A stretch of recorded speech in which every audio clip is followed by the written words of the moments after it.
Yankee, Hotel, Foxtrot, Yankee, Hotel, Foxtrot, Yankee, Hotel, Foxtrot,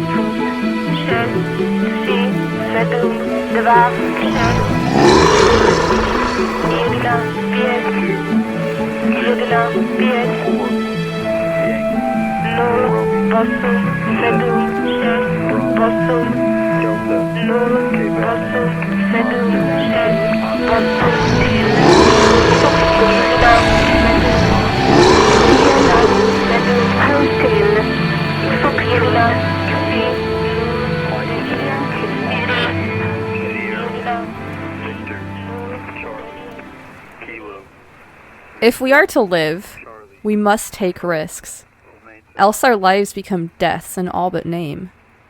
There is no struggle too vast, no odds too overwhelming. For even should we fail, should we fall, we will know that we have lived. That is Anamanda Rake from a book called Toll the Hounds by Steven Erikson. Hello and welcome to Lux Occult, a podcast where we gleefully taunt the mundane, butcher the Latin and most other languages, and also discuss a variety of occult topics. I'm your host, Lux Estrada, and if you are hearing this, then this show, and magic for that matter, is for you, if you want it. There are a lot of different ways to be more free, and using magic or making space for a spiritual practice in your life can be one of them. As always, I don't speak for anybody but myself, and others can, will, and should disagree sometimes. How would we ever learn anything if we all agreed all the time? And like anybody should be, I am willing to revise my opinions based on new evidence.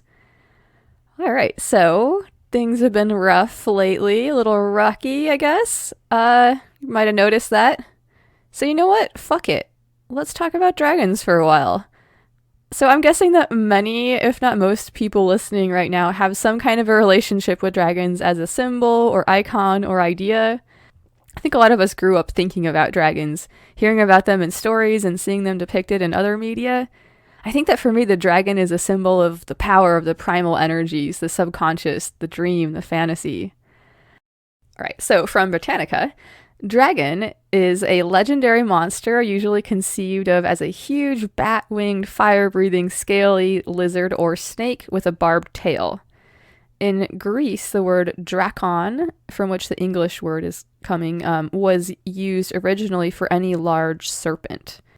And the dragons of mythology, whatever shape they later assumed, remained essentially snake-like. Is what Britannica says. I think that my guest, Becky, would probably disagree with this somewhat. I'm not sure. We talked about a lot of different kinds of dragons. Anyway, so Britannica notes that in the entry that the ancient Greeks sometimes considered serpents to be wise and, kind of dwellers of the underworld. But in the Middle East mythology, the serpent was typically associated with like evil or negative aspects. The example given is that of Apopis, the ancient Egyptian demon of chaos, who has the form of a serpent and is the foe of the sun god Re. And Apopis is kind of a representation of all that's like existing outside of like the ordered cosmos or like the world of organization, I guess. In many Western contexts, the dragon is considered to be like a symbol of military prowess or war too. So here's a little bit of a background on some of the occult symbology. This is from a site called occultworld.com, and it is noted that this entry is from the Encyclopedia of Magic and Alchemy written by Rosemary Ellen Guiley. Okay, so the dragon is a powerful symbol of psychic transformation.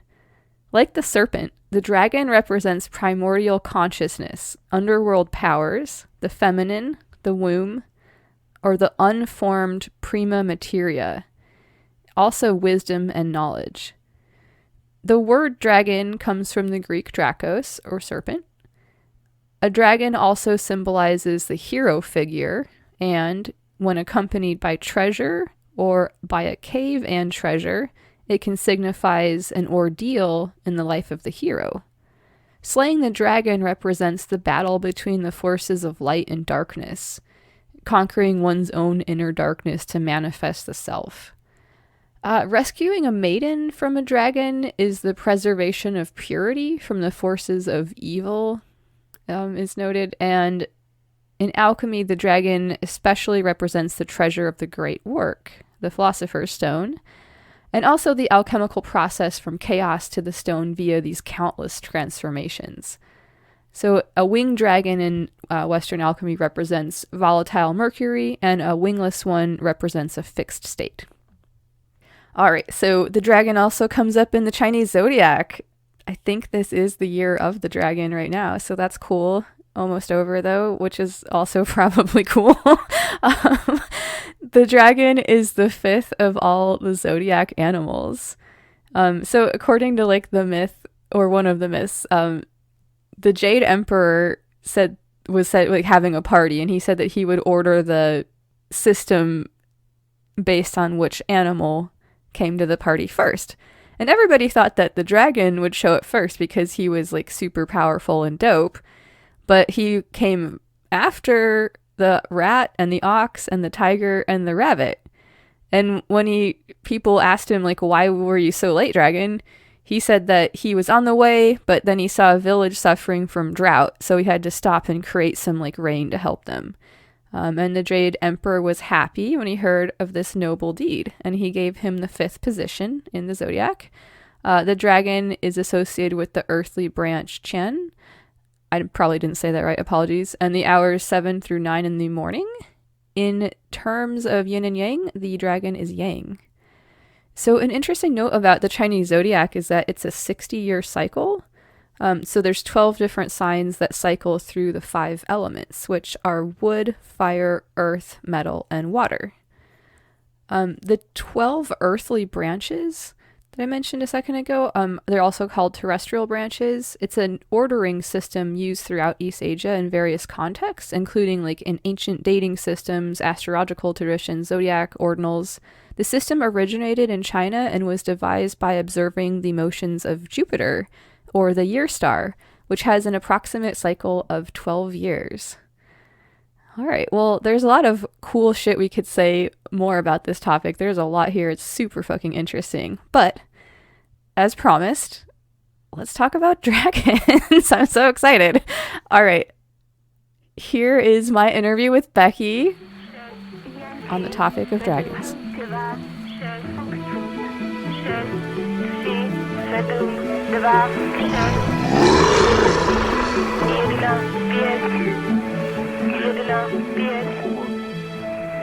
Becky, thank you so much for being on my show. I'm so stoked to hear about dragons. I am so glad to be here. And when you asked, I was like, oh, shucks, come on and talk about dragons. Like, say it ain't so. Yeah, no, well, just real quick. So we met each other on the Faithline Council Discord server. Yes, we did. And most recently working on that project. Yeah, and I wanted to say, dude, I really appreciate all your help on that shit. I wanted to say it here on the show in front of everybody. in front of Satan and everybody else. I really appreciate it. So. Hail Satan. Oh, no, absolutely. Thank you. Like, you were the impetus to get it all started, and the Green Mushroom Project has definitely gone to bigger and better things already. And it's been I think this week is 3 weeks. Yeah, it will be 3 weeks this Friday here. So yeah, hell yeah, dude. I'm so stoked about it. So yeah, definitely. Would you be down to tell me a little bit about just like a little intro about yourself sort of generally and your practice and everything like that? Yeah, so I am one of your, stereotypical nerds, likes art, board games, D&D, all that good stuff. All of it great. All of it's fantastic. It's lovely. Don't ask me if I've seen a show or heard a song, though. I probably haven't, because apparently I live under a rock where that's concerned.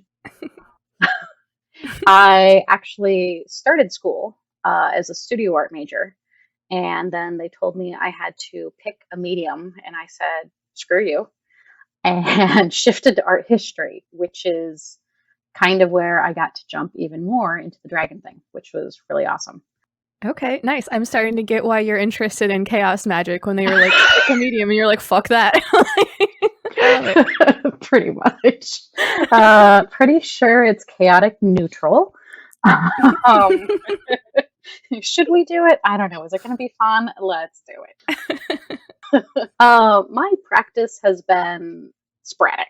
I actually grew up Mormon and was in with the church till I was in early high school. And I finally was like, look, I just really don't believe in this. Can I just not go to church? And my folks were like, cool. Okay. Yeah, no, that's fine. Do you believe in anything? And I was like, I don't know yet. Okay, well, it'd be really cool if you did, we think. So keep us posted. Now, mind you, this was my mom and stepdad. My father and stepmother are like wicked Mormon, and they've been fired for many reasons, one of which is every time I saw them, I got handed a Book of Mormon again. So Okay. it was both ends of the spectrum there. You're like, I think I already have this one. Thank you. I was like, yep, you gave that to me last time. No, can I say no? Nope, you're going to just shove it in my suitcase. Okay, that's fantastic. Yeah. But so having grown up in the church and then branching out, I consider myself agnostic for years and years and years. And I would dabble periodically into the occult and paganism. Wicca never really struck me. It just read weird, and suddenly it had rules to magic. And I had that in the church. And so I said, nah. And so I would like touch on things and then I would go away from it. And I would touch on it and then break away. So it's kind of like my whole path to where I'm at now has been this ever tightening spiral, getting closer and closer to the center. And like these days, I'm much more out about it. For one, like my family knows that I'm going to celebrate Yule. I've been doing that. This will be the third year that I've gotten to do it. And I'll be up all night and keep the sun alive and give it back first thing in the morning. Hell yeah. But yeah, so at this point, I'm trying to dig in more to my practice and figure out what I need and what I want. And the podcast has been very cool. And the Discord server, like honestly, the Faith Bind Council podcast associated with the server, I'm only like 5 episodes in. It's really good though. It's like very, very solid shit. I really do like it. Exactly. And that's part of why I'm only that far, because I've gone back and listened to other episodes, then to listen to them again and gone, okay, there's some more info that I wanted from that. But like the live interactions in the Discord have been super useful. So like having a community, having people that I can talk with and not feel like I'm some woo-woo new ager who's just buying crystals so I can fall in love. Like I'm not saying that there isn't a valid approach that includes that, but there is a degree of like ego that gets involved. And it's like, are you really doing anything? Yeah, well, that's a solid burn, I'd say. I don't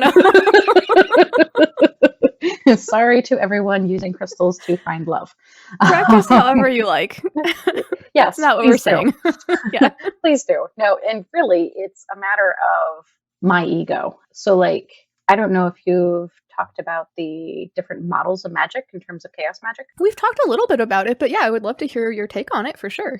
Okay, so yeah, with like spirit energy, information, psychology, and then meta model, I'm solidly meta because of how I engage with things either actively or passively. Psychology model is my big go-to actively because I can go, well, I'm using the tarot and the runes, and it's not that I am divining the future, which sounds really silly to me in my logical brain. Instead, I am accessing my subconscious so I can kind of have a dialogue without my ego getting involved. So there, I can make it make sense and be logical, which calms down the monkey brain that's like, nah, you're dumb, what the hell are you doing? And all the negative talk. Yeah, and I think that that's actually a perfectly valid way of looking at it for sure, right?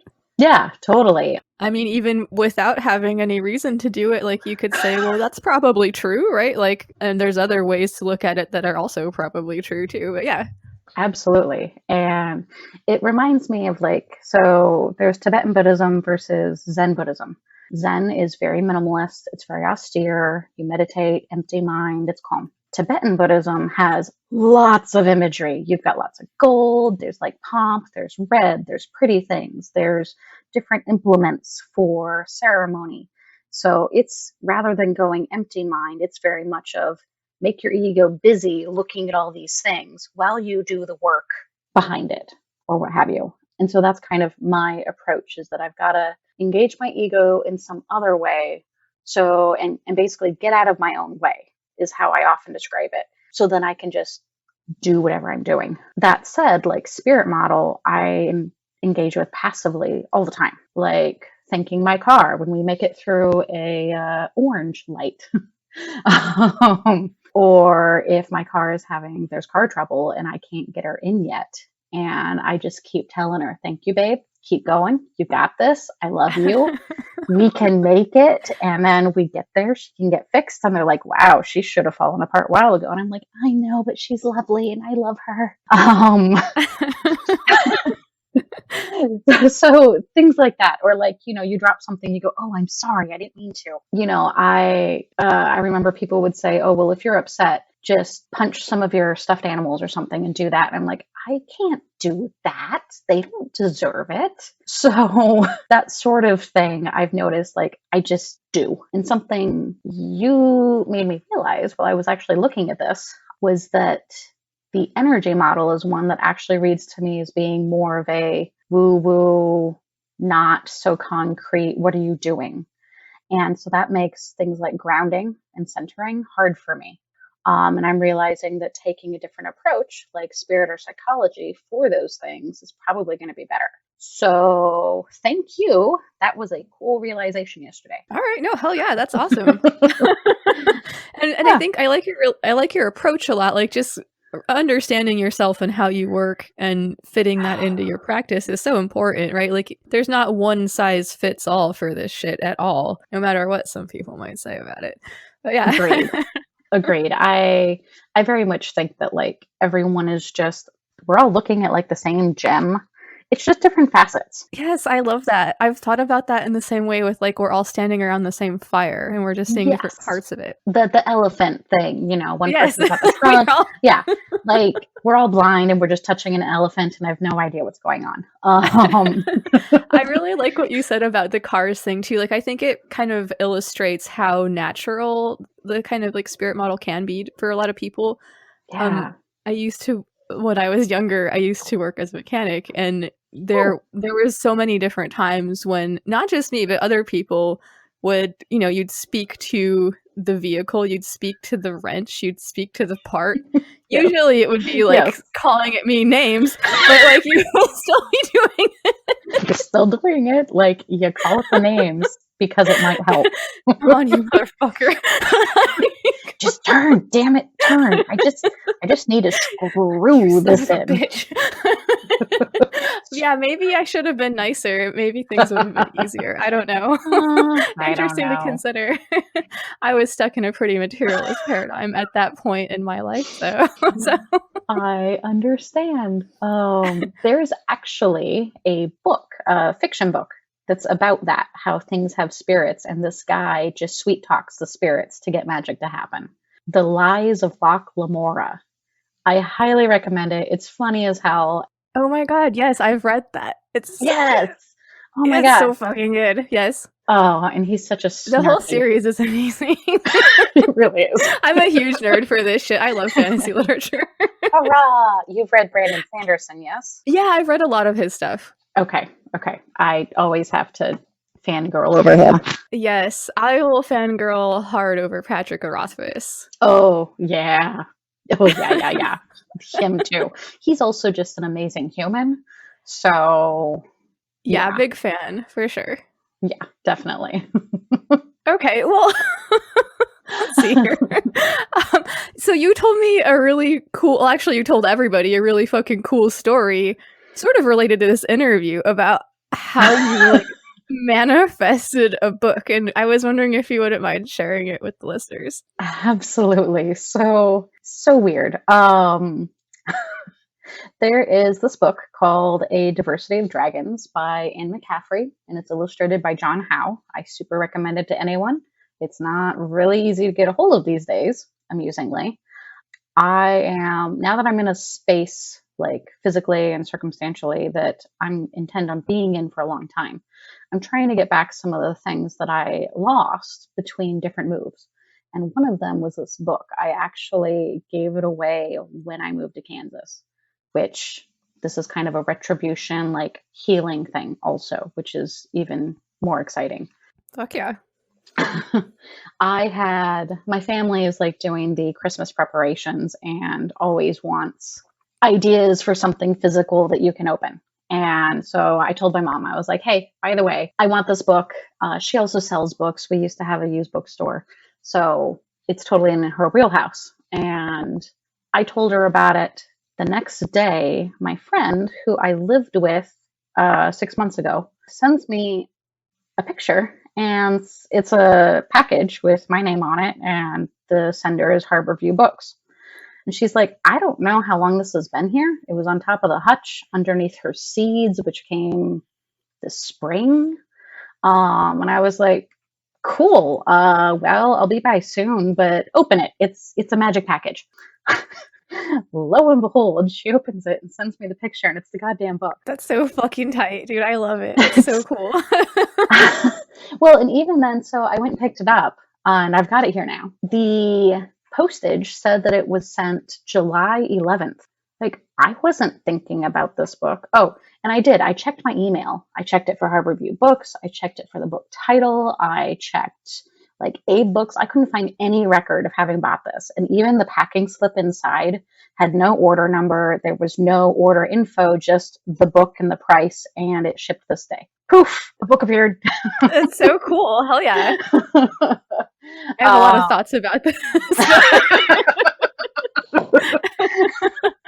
Like, I've had phone chargers appear before when I'm like, I really wish I had another one. Reach under the table. Oh, what's this? Oh, it's a phone charger. Well, cool. I really like the fact that you like said it to somebody and then it happened. Like, I think that's really cool. Right. Yeah, really stoked about that. So it's gonna have a special place in my house, especially because it was very instrumental in me getting, instrumental. It was kind of a culmination of me getting into dragons. So it ties in specifically. Okay.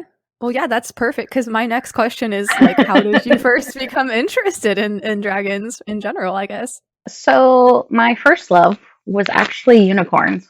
I remember asking my dad as a little kid, if I find a unicorn, can I keep it?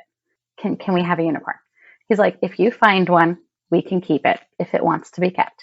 Cool. That's awesome. I was so excited. And I also, at the time, really liked dinosaurs. I was going to be a paleontologist. I was like going to write my own dinosaur book and everything. And so at the time, I was reading things like the Dinotopia books. I really recommend them. The artwork is amazing. I'm going to get my own copies again. They're so fucking cool. They're so cool. They really are. And they're like ahead of their time in terms of inclusivity and diversity and the whole thing. They're really wholesome. And just really fucking gorgeous and like really fun. And there's a lot of like ingenuity too, like being displayed. Yeah. There's a lot of cool shit about them for sure. Yeah. There's so much good going on. So those, and then there was also like many unicorn books will also feature dragons. So there's The Dragon and Unicorn, Lynn Cherry. It's another very pretty art book, totally different style. There's a series that kind of touches on the King Arthur story, but one of the books is The Dragon and the Unicorn, which again got me into it. And the cover artwork was very profound to me. I'm really visual, so things like that catch my interest hardcore. And of course, at like the age of 10 or 11, I was reading Anne McCaffrey's Dragon Riders of Pern, which are classic. They're amazing. They are actually both fantasy and sci-fi, which is her whole concept of dragons. It's just really amazing. It's very unique. And what ties into my magical book is actually Andre Norton and Mercedes Lackey's Elven Blood. They had Elven Blood and Elven Bane. Those books feature a draconic shaman named Alamanara, shortens it to Alara. And John Howe, in this book, A Diversity of Dragons, has an amazing illustration of her. Because part of the shamanic process, when you meet her in the story, it's spoilers. Do you care if your listeners get spoilers? Well, I think as long as we warn them that there's spoilers, it's okay. By the way, there's a spoiler. Spoiler alert. Don't fucking come at us, all right? It's kind of towards the beginning. Anyway, she's actually pregnant, basically. She's got an egg in the oven, literally. And in order for her child to have a chance to also be a shaman while she's pregnant, she has to go through and take on the four forms, because they're shapeshifters of the different elements. So for air, she becomes a sea eagle. For water, she becomes a dolphin. For earth, she becomes a tree, which is more difficult. It's alive, but stationary. It's not an animal. And for fire, she actually has to become an igneous rock, which is the most difficult one to take on and maintain for X amount of time. And yeah, so she goes through this process. So not only is it a dragon, but it's a shape-shifting dragon with this magic attached. Really interested me. For a long time in online forums, I role-played a shape-shifting dragon, because why wouldn't you? Yeah. But yeah, so that's in the magical book, and is one of my... I had used the screen name Alara for years, so long. So you've also studied dragons in an academic capacity, right? I did. Which is fucking amazing. Sorry, I wanted just real quick, what was your degree? Was it art history with a focus on dragons? Or okay. Well, so my degree's in art history. It's a Bachelor of Arts, and I wrote my senior thesis on the iconic use of dragons throughout history and cultures. And when I set up my premise and everything, I was like, my teacher's gonna say this is ridiculous. But I put together everything I could. I was like, here's all the artwork, because also that's a very multimedia topic. It's not just art. There's a lot of stories and things like that. So I had to spin it. But she loved it. I was like, cool, I get to earn college credit studying dragons. Fuck yeah. Fuck yes, I win. Now this is in stark contrast to my brother went to the same high school I did, but it was 3 years later, so I was graduated. He's in an English class, and she's talking about how you can write your paper on anything. Just please do not write every paper on the same thing. She says, I had the student who would write everything on dragons. I would beg her not to. My brother raises his hand and says, was this Becky? She's like, yes. He's like, yeah, that's my sister. Was she like, wait, do you like dragons? I'm not sure, but she was like, yes, that's her. We had different last names, so you wouldn't have known, but yeah, she started it on the story, and he was like, I know who that was. That's incredible. Please, anything but dragons. Nope, it's dragons again. So even cooler, though. So here I am. I feel like I've, swindled the school, so I get to write about dragons. But I asked my English professor if she would mind going over my paper for grammar, etc. Because I was like, it doesn't hurt to ask. And she said she would. And I explained what it was on. And she goes, really? I'm actually very interested in that topic. You what? Turns out she was looking for someone or something to explain why it was that Beowulf and the dragon were set up as equals, because Beowulf was God's chosen. So this is a big deal. How is it that the dragon is his equal then? And looking for information as to why. And yeah, that's true. There isn't anything that really just says, this is it. And I was like, I can get into that. So she had me come in and give guest lectures to her beginning English class on dragons and why the dragon was set up as his equal and why it had that weight and power. So yeah, I got to give 3 or 4 guest lectures with slideshows and everything for her class. That sounds hella dope. Hell yeah. It was awesome. No one fell asleep. Nobody fell asleep. You know, it's a beginning Always a English plus. class. Do you have any highlights from that you'd like to share? Yeah, so it's a Western story, and in the Western world, the dragon and what it means is highly colored by the church, Catholic Church, the Bible, etc., which paints the dragon as being Satan. So, with the Bible being so prevalent, and that information is what people are going off of, and the church is teaching everyone, etc., the dragon in Revelations is Satan, and it's the destruction. So, and dragons, even saints, are killing them as feats of strength. And usually it's, the saint conquering over sin and temptation and evil and the devil. And there are lots more saints who kill dragons than just St. George. Lots. And so you have all these images so they could give evil and everything an actual concrete form. There's some other reasons that might tie in that I can get to later. But so in the Western world, then the dragon is evil and is as powerful as someone on God's side. So the dragon being chosen as Beowulf's equal is not surprising then at all, because he is Satan and they're fighting and he's not going to give any ground. So, yeah.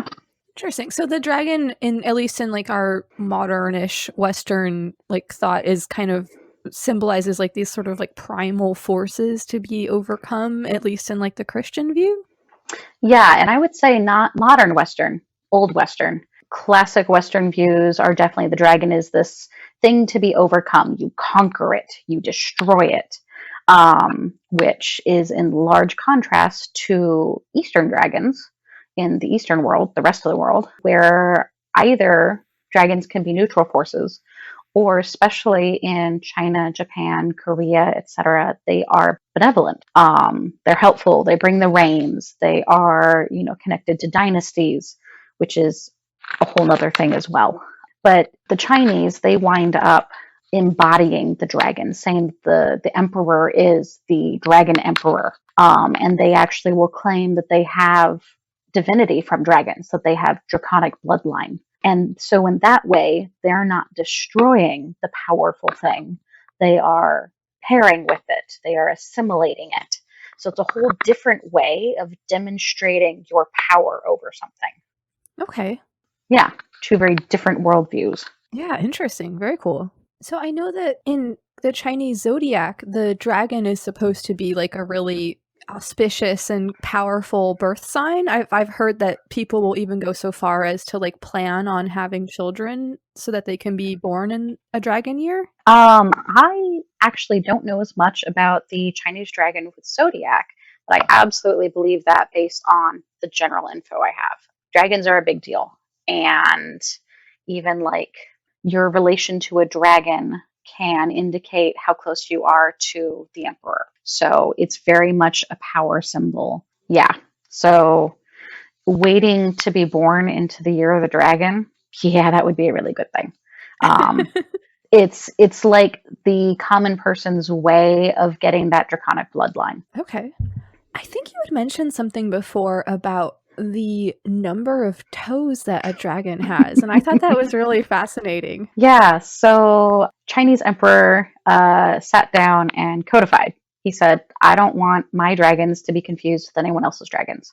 So while that area of Asia, often older ancient depictions of dragons will show like 3 toes. Pretty common, even in China, older. But at this point, I would have to check to see which dynasty it is again. The emperor sat down and said, nope, my dragon has 5 claws, and it has the antlers of a giraffe and the nose of an alligator and this and that. Like actually stipulated which animal each part of the dragon came from. Scales of a fish, all of that.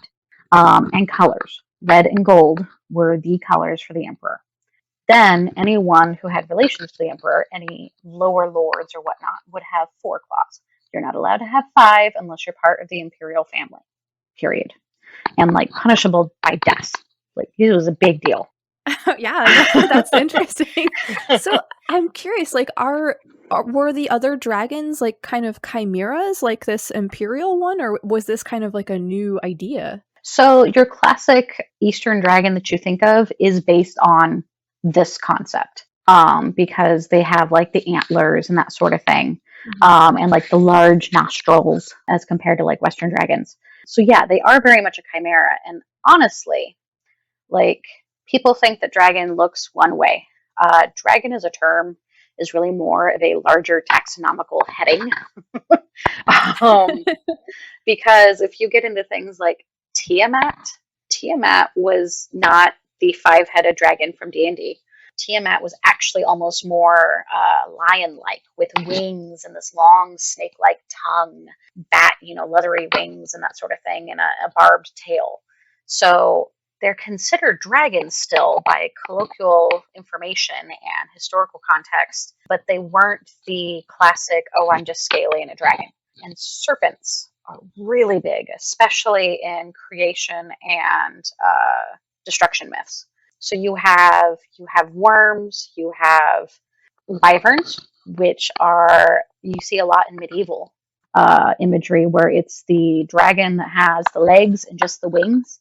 It looks kind of like a chicken, but it's not a cockatrice. That's a different one. And some people might consider a cockatrice a dragon. It could fall in there, sure. We're going to say a cousin. Drake is your classical Western dragon with no wings, which I suppose defining the classical Western dragon is 4 legs, wings, horns of some sort, long scaly tail, often with a spade or something on the end, and then breathes fire. And is very lizard. It's got scales and lizard-like sort of thing. And so then from there you have your wyvern, you have a drake, yeah, and then worms, which you just chop off all the legs. Oh wait. So Quetzalcoatl is another one. Often you see Quetzalcoatls are the serpent with the wings. So like Quetzalcoatl, that's where the abbreviation comes from. In old games like Nintendo Dragon Warrior. I know. Look it up if you haven't heard it. It's fine. It's a great little game. It's Nintendo. Original Nintendo. Weren't we talking about Elder Millennial earlier? We were.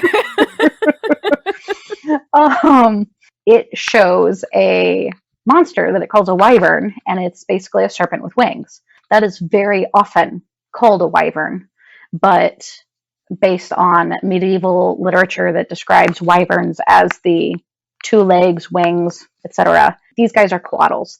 They're actually separate. It's a nitpicky thing, and no one really cares. Well, we wouldn't be nerds if we didn't like to nitpick, right? Totally. I mean, it's really cool to know. And I try not to yell at things, and I'm like, no, that's not a wyvern.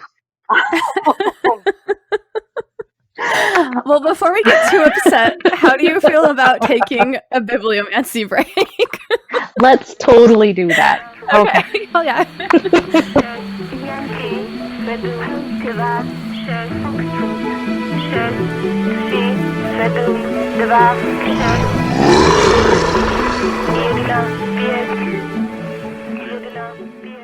The Yuan dynasty is when the dragon became codified, and it was forbidden to wear any cloth patterns that depicted it unless you were, sanctioned. Okay. Mm-hmm. Anyway, a question. You can ask the oracle anything you like. Anything I like. Okay. Yes, I have a question. Should I start buying up Windstone dragons again? All right. Good question. Flip a coin if you have one handy. If not, that's cool. I will do it for you. I don't have a coin. All right. That is okay. Here we go here. All right. It is heads. And roll a d12 if you have one handy. I do have one of those. Okay. Yeah, usually it's the other way around. I have a hoard of dice. 11. All right. Excellent. Let's see what we've got here. Heads 11. Fight Club by Chuck Palahniuk. Stand by while I grab it. That's fantastic. Fight Club. All right. It was Windsmear Dragons? I'm sorry. Windstone. Windstone. Okay. All right. Oh, Eris. Should Becky start buying Windstone Dragons again? The medical waste dump sounds like hitting bottom. One hand on the elevator control, I asked Tyler if he's ready. The scar on the back of my hand is swollen red and glossy, as a pair of lips in the exact shape of Tyler's kiss. 1 second, Tyler says.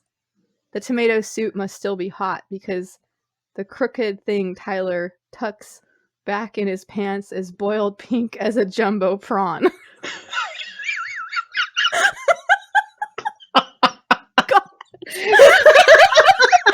Thank you, Eris. Kinky?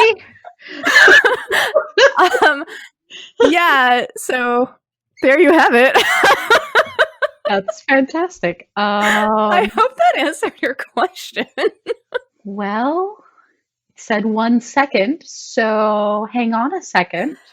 I mean, yeah, this is at this point in the story. Yeah, they're like working in food service and like being gross, and Yeah, I mean, there's a lot of there's a lot of gross shit in that book for sure. Oh my god. Maybe it's like, you know, the soup's kind of hot right now, but like let it cool down before you Not a bad go dipping yourself into it. I don't know. I love it. I love it. Or if there happens to be one that is colored pink like a prawn, that's the one I should get. Or that. I love it.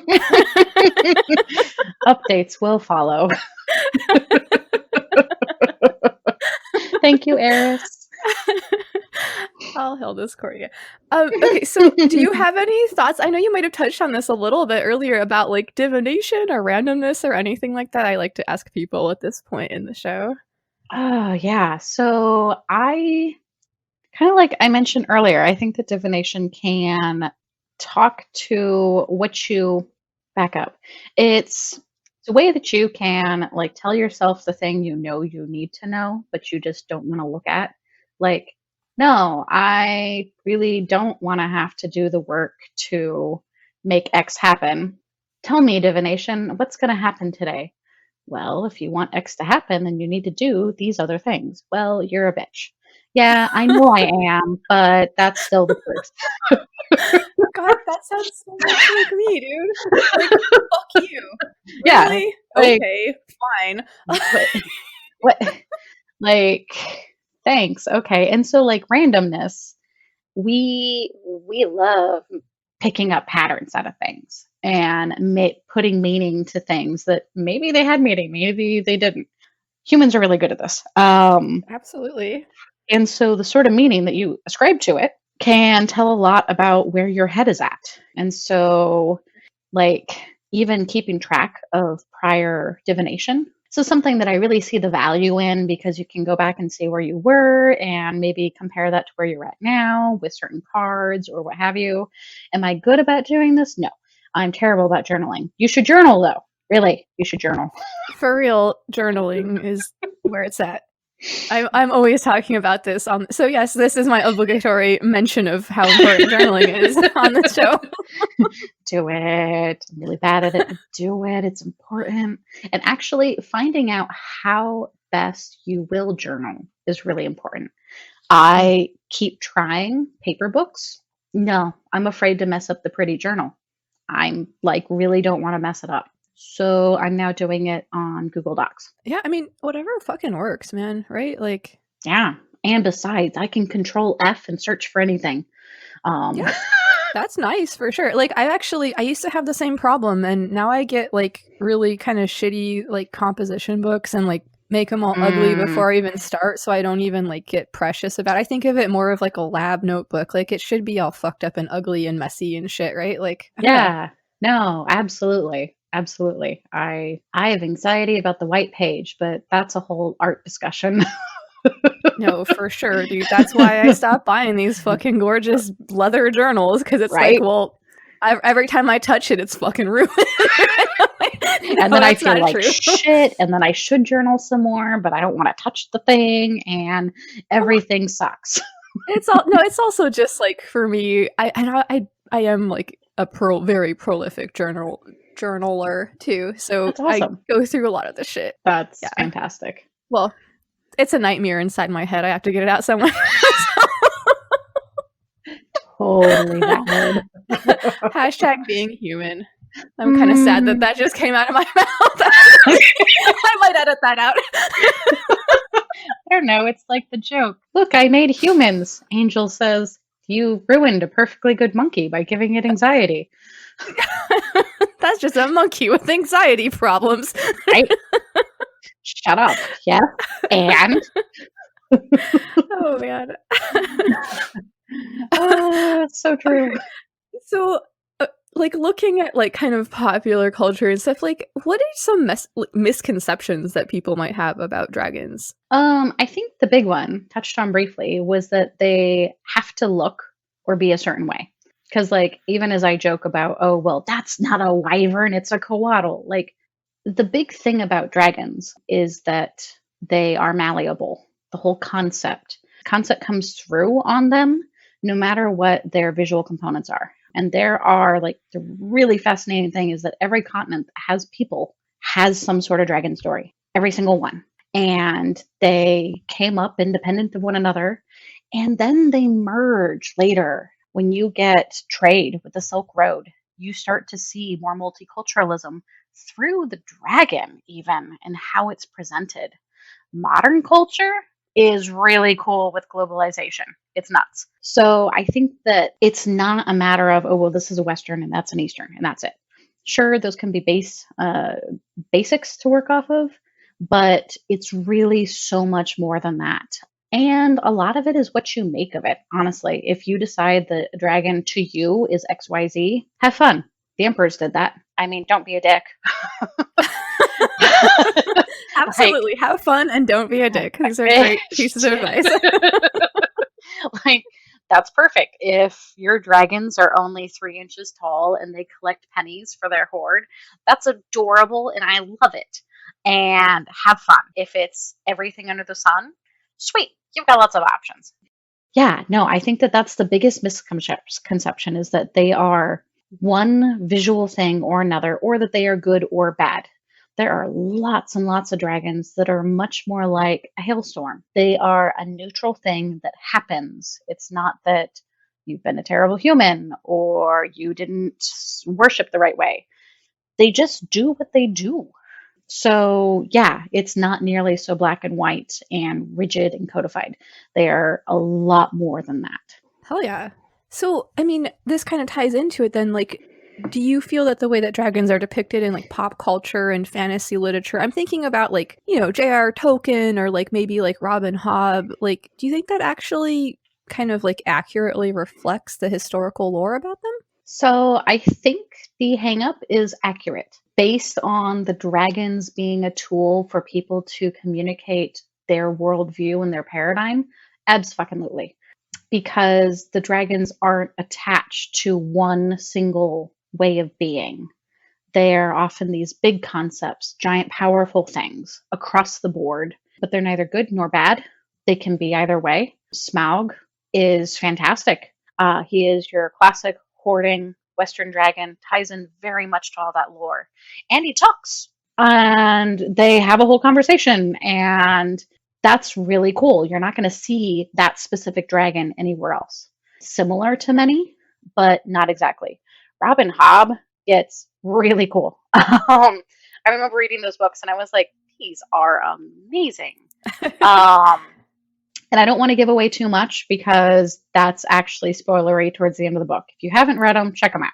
Yeah, and towards, like, if you read through the whole, you know, Fitz series or whatever, towards like the end, yeah, the whole thing is kind of dragon related, I guess. It is in some ancillary way, even. Sorry, I know we can Yes. talk about fantasy literature forever. Well, and even then the seafaring. Yes. Yeah. Man, I love that series. Yes. Yeah, so the whole world is really cool and shows the diversity of dragons. Ha ha ha, ha, the book. But it's really true. One of the really neat things that I like about modern depictions is that you will see a Eastern style dragon with Western style wings. That is not something that would have happened without globalization, period. It is very clearly an Eastern style dragons. It's got the same like antler type thing going on, the enlarged nostrils. It's got the little tendril beard thing, same sort of scales and spine ridge with Western dragon leathery bat wing sorts going on. And neither one would have gone that direction without the prevalence of globalization and people talking to each other. And the internet is once again an amazing thing. Definitely. It's not just for pornography. It is not just for porn.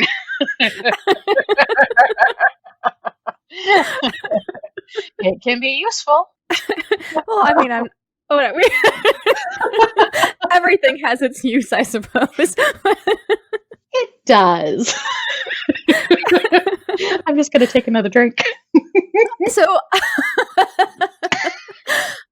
I feel like what you're talking about with dragons, it's almost more of like an archetype, right? Like it's almost more of this like archetypical idea. Yes. I'm wondering, like, what have you learned about life and about your practice and everything like that, like from interacting with this archetype? Oh, that's a big one. I think partly learning that even large things that appear insurmountable can be you can get over them no problem.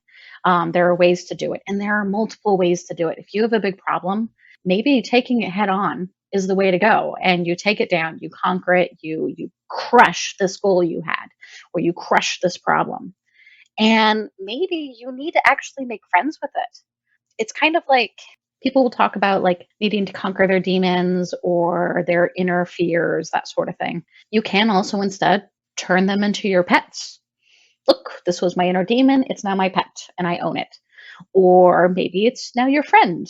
Being able to interact with these big, scary things in a variety of ways has been really useful. And even trying to take on the archetype myself in hard times where it's like, okay, no, I can be protected. I have strength. I have a fire in me. I can do this. I have this help. So very much more with like the spirit paradigm where it's like, look, I have draconic help. Please help me. I feel little and small and need support. So yeah, it's featured really big that way. And even discovering the different types of dragons has been really useful in branching out how that power and strength can weave into other facets. So it's not just about, oh, but there was a hard thing that I had to deal with. It can be, I'm having a really great day and this is kind of what I'm growing on. Very cool. Yeah. Fuck yeah, dude. Yeah. And honestly, touching back on the pop culture, like I really love seeing all the new things that people are doing with dragons. I think it's fucking amazing. Like Spyro, the video game. Holy crap, it's great. It's fun. It's snarky. It's fantastic. And, you know, the remakes with Lord of the Rings, even up to like, you've got dragon tails. They're silly. But it's another way that the dragon has been transformed for young children, which is really cool. Especially, so, okay, this is a tangent, but part of the historical thing with addressing the dragon as a possible threat, a gentleman called David E. Jones wrote a book called An Instinct for Dragons, basically discussing the possibility that our general human concept of dragon and where it originated may be from primitive man who was scared of things like fire was a big deal, snakes, large cats of prey, birds of prey, and large cats. That makes sense. That actually makes total sense. Yeah, so these were all things that we were afraid of and would be deadly to us. But when you're out hunting and you come back because you got scared by a snake and you didn't get anything, you're not going to necessarily want to tell your people, oh, I was scared by the snake. You say it was this monster that breathed fire and it had claws like this. They're fish stories. They're fish stories that were used to try to communicate other things that we were doing. And we all did them because of this primitive link, is what he recommends. Yeah, but that's so interesting because like the reason why those stories would be effective is because we do have those, kind of fears in there, right? Like that makes total sense. Definitely. And to bring even more credence to it, Carl Sagan actually has a book called The Dragons of Eden. And instead of just a prehistoric memory, he says that it's actually a genetic memory from when mammals were alive during the time of dinosaurs. And that we are scared of the big scaly reptiles because of that genetic memory that got passed through. I love it. Yeah, definitely. Yeah. Building on something that you said just a little bit ago, like in terms of like recognizing this archetype, like all of this talk about like, serpents and stuff like that, it also makes me think of like part of this archetype too is that it's serpentine, it's flexible, it can like shimmy around things. And I think that that's also part of its power, maybe. I don't know. It can do both things. No, I think you're absolutely right. That's a great viewpoint that I hadn't looked at. But yeah, its ability to coil and move and be serpentine and flexible and still strong is really useful. And honestly, I think that it lends itself to the whole chaos magic concept really well. Yeah, absolutely. So, all right. If you could have any dragon as a friend, which dragon would you choose and why?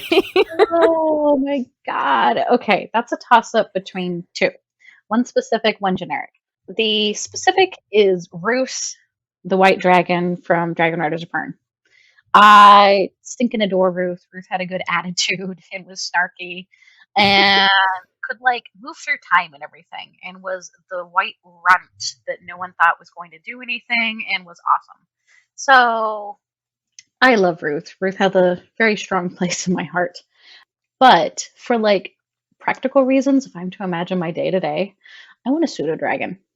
Give me a pseudo dragon from D&D who can like hang out with me on my desk and is like my dragon cat. I love am it.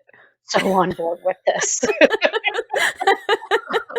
I have been tempted to get something like a tegu because they can be really friendly like dogs and they're these big old lizards.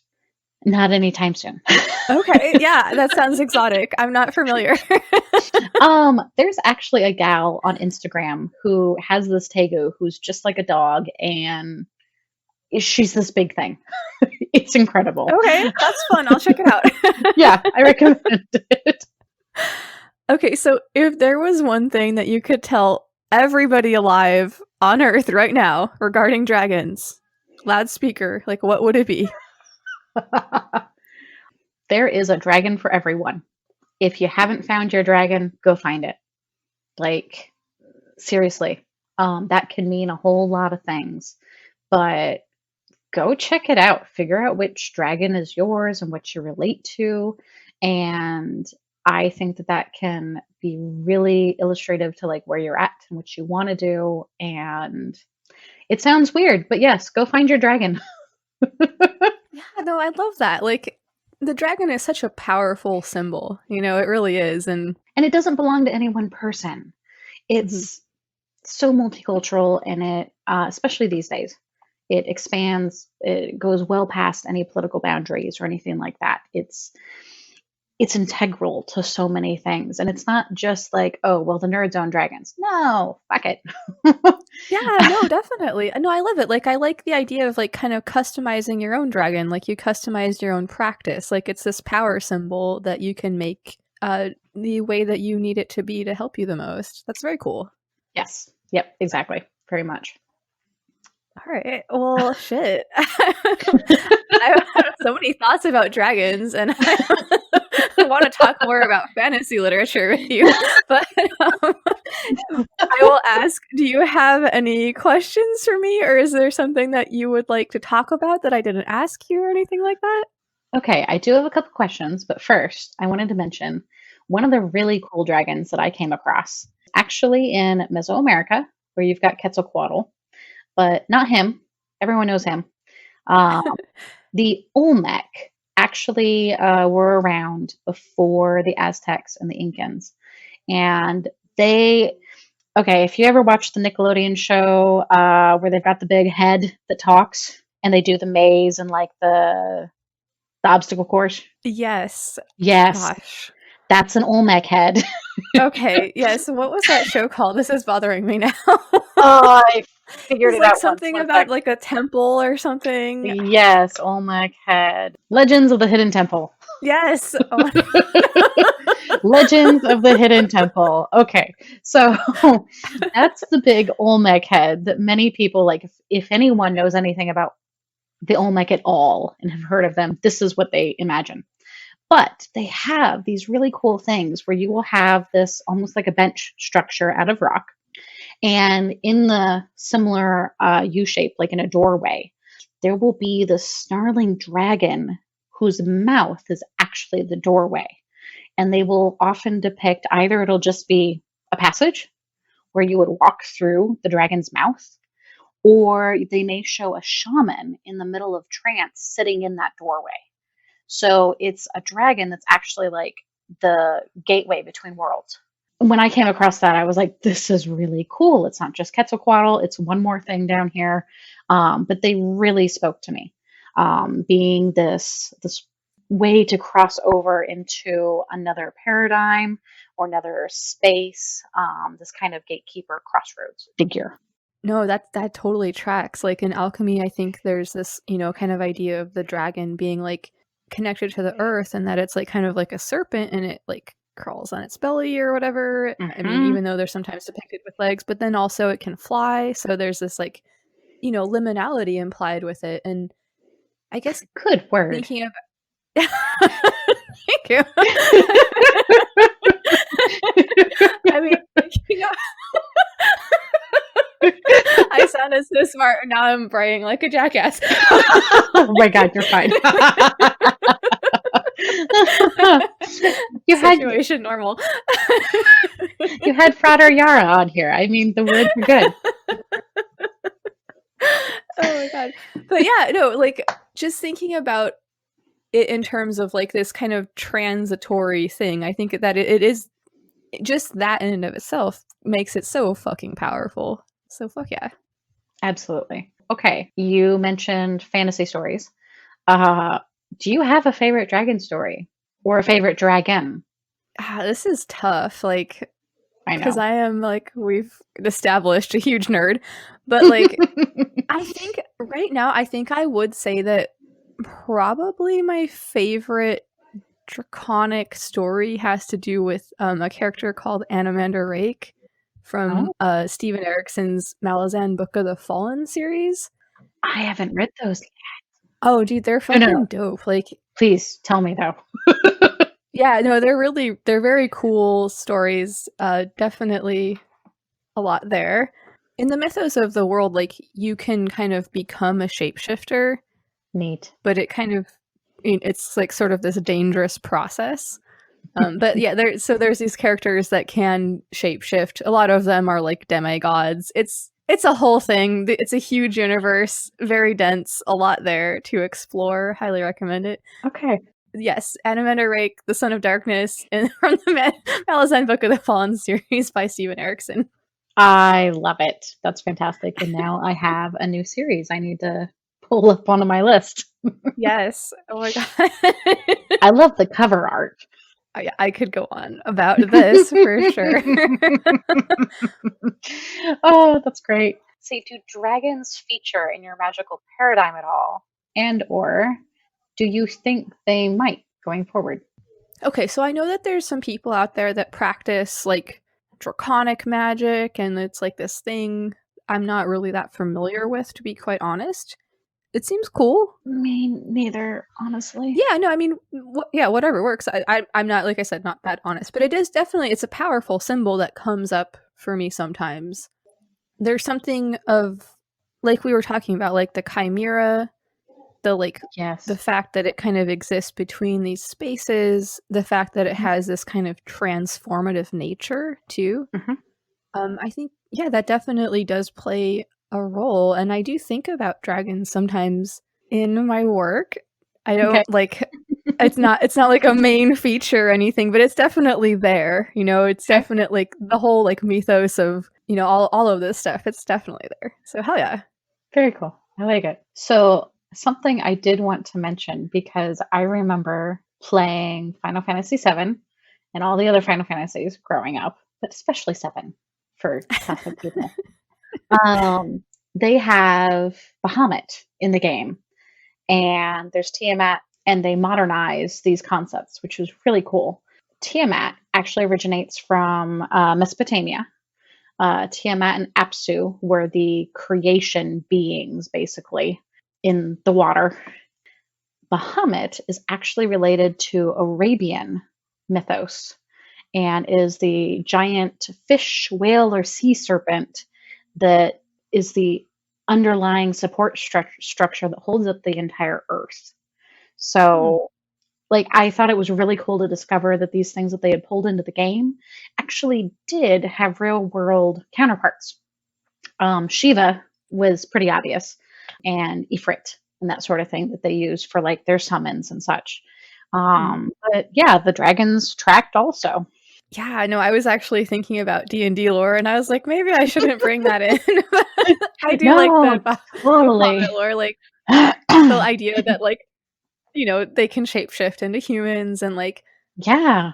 if I'm remembering correctly, please don't fucking at me about this, but like, if I'm remembering correctly, that may like Bahamut will appear with like, what is it, like 7 yellow birds, which symbolize like gold dragons that are like his servants. I'll have to go back and look at it. I don't know that, but I like it. Yeah, no, the paradigm with Bahamut and Tiamat and D&D is also very cool. Tiamat, obviously, with the 5 heads, like drawing on the Christian mythos of dragons, and Bahamut, while being a Western style, as not all of the dragons are. The gold dragons are actually kind of Eastern, which is fun. Mhm. But drawing on the good paradigm, like it's very much set up as good and evil. I do like that later or homebrew editions have like gemstone dragons, primal dragons that are more those neutral entities that actually happen possibly more than the good versus evil. So Yeah, I like that too. Like, I think stories can be much more interesting if there's not clear-cut boundaries between good and evil, like the yeah. world typically sometimes seems to be. But just one more question. Yes. Okay, so to what extent do you think that this, like, maybe looking at some of the like earlier literature and stuff, or art depictions, to what extent do you think that the dragon is symbolic of what might have been considered like heathen religions or like pagan ideology? Like, is that part of this Oh, symbology in Christian literature and stuff? absolutely. What's it? Driving out the serpents, St. Peter or St. Patrick? That's absolutely driving out the pagans. The saints conquering and killing the dragon is getting rid of the pagans from the area. Definitely applies, because any of that would have been seen as being spawned by Satan, devil worship, etc. Even though it's really not, but Christian. Yeah. Not to judge on Christians out there, but the history kind of sucks sometimes. Oh yeah, no, there's a huge difference between like what people want to believe and what And what happened in happened? history. Yeah, Yeah. it's cool.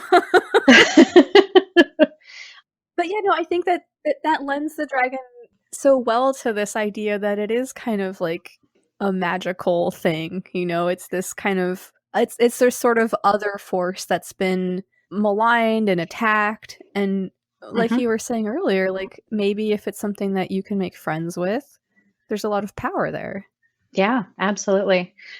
If you wanted to take it a somewhat political route, Wales, their flag has the red dragon on it, and there's a whole story behind that.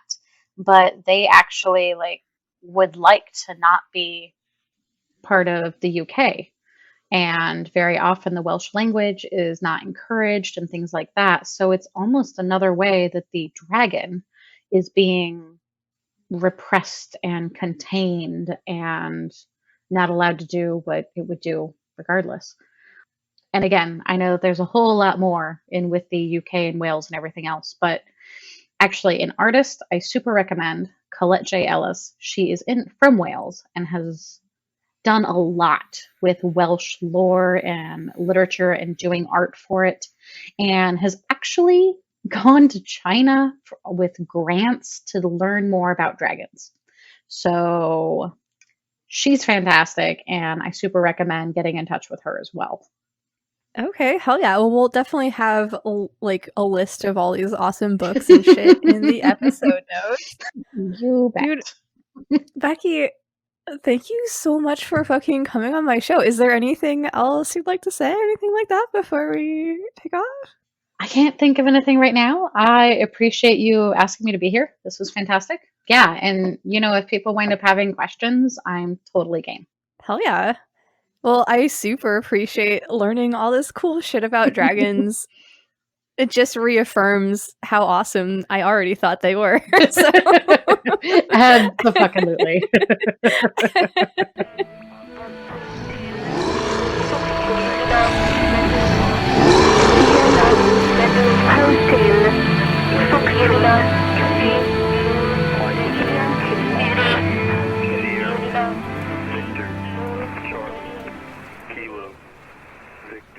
All right, hell yeah. Thank you so much to Becky for hanging out with me and talking about all this cool stuff.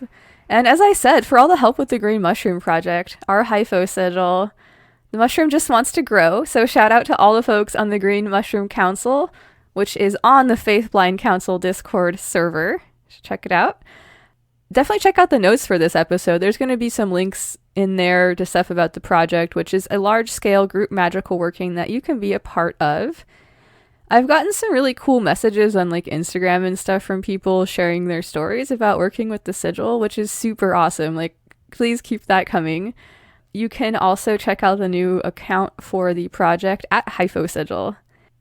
All right, so what have I been up to in terms of the project lately? As well as kind of meditating on the web, I've been working with the death or dissolution aspect of the mushroom to try and get rid of some blocks. It's not a, smart tactic to operate from a position of fear, which is sort of what it is to be kind of emotionally closed off. So there's this concept of emotional vulnerability, which has been defined by author Brene Brown as uncertainty, risk, and emotional exposure. So it's typically felt as anxiety about being rejected or shamed or found wanting or inadequate. So the same author also notes that vulnerability is the birthplace of love, belonging, joy, courage, empathy, and creativity. So those are all things, in my opinion, that are probably worth taking the risk of having your feelings hurt. And that's actually super reductive, what I just said. It's way more fucking complicated than that. I read this thing the other day that I'll put in the notes for this, that emotional distress has been shown to activate similar regions in the brain as physical pain, which is super interesting. But anyway, the whole creativity thing that was mentioned certainly fucking hits for me here. I was actually able to make something recently that comes kind of close to what I think I've been sort of grasping after for a while in terms of this one idea, but how maybe it approaches it. I don't know if it comes close, and I'm not sure if these things can actually be put into the world in a way that preserves their fidelity enough to communicate them clearly. I don't know, maybe I just fucking suck at it, or maybe there's just not enough dimensions here or something. I don't fucking know. But the idea of creating in a way that's authentic, which to me means honest, requires figuring out what cards you're holding about the thing and then putting them on the table. And this is a position of vulnerability. So I was saying, I've been using that energy from the green mushroom to try to dissolve some of the blocks against that. And, the things that have been keeping me, I guess you could say psychologically tongue-tied might be a way to say it. And I was able to make this thing, which is a very fucking raw expression of itself. Anyway, whatever. Just being able to get there creatively was really big for me. A lot of people are of the opinion that it is a good practice to make sure and recognize when one accomplishes something by an act of magic, which is sort of what I'm doing here. So if you get something by using magic, you should definitely acknowledge that to yourself. I also want to acknowledge all the fucking help that I've gotten from all of the people that have been helping me. And I want to fucking say that I super appreciate everything. Gratitude for all of it. And I really fucking appreciate all of you amazing fucking listeners. Thank you so much for listening to Lux Occult podcast. I love hearing from you. The people who listen to this show are super cool, at least the ones I've talked to, so that's awesome. So please don't hesitate to send your thoughts, questions, suggestions, arcane revelations to luxoccultpod@gmail.com, or you can message me on Instagram at luxoccultpod or at the mimetic disease, which is my strange art and magic project that I'm working on. Okay, so like Becky said, you can find your dragon, whatever that means to you. Are you going to try to kill it? Or are you going to try to climb on that fucker's back and let it fly you somewhere you thought you would never be able to go?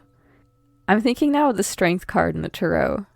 The figure in the card is taming a lion with gentleness, exposing themselves to attack. I guess it's vulnerability, right? In the Thoth deck, the card is lust, and the figure is riding on the beast's back. Crowley writes that lust implies not only strength, but the joy of strength exercised. It is vigor, and the rapture of vigor. Alright, so here's some more nonsense that I made using the cut-up technique. Of you, the eye-longed lap, this interact, someone about altar temple kindness, experience with no my fear further really contains. And you, about you, I will thank it by because about you, putting to you mysteries the it I've for it, the as, and way you have the worship, wanted with act say something natural, manifest blood, me, my itself, dissolve at well, I there to your, and feel happy, fire declare, ashamed, behold, as would but of dream, love, you pearls of seams, magic, to I, but for set willed of interest like that, its sex and release, and of with this it your I'm will and my me and kneel, exploring I for these this and nothing to its burden, I've up things liberation, state behold, cast bear out perfectly what some be things the helping of act to recursive liberation, that hope. Alright, stay curious and take fucking care of yourselves.